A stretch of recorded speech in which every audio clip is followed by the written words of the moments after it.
Yasitula omutwe waggulu n'azibiriza amaaso n'agazza nga gatunula ng'asimayirinze nga feesi yonna eyakaayakana nga sunrise enjuba nga yaakavaayo.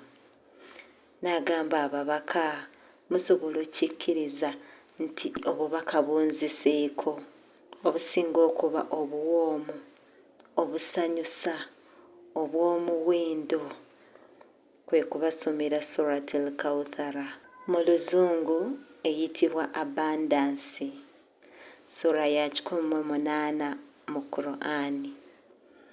Era buli omu eyaliwo yasanyuka kuba baali baludde okulaba ku ssanyu ly'omubaka Muhammad sallallahu alayhi wasallama, nti okuviira ddala ng'omubaka tannafuuka mubaka ng'akya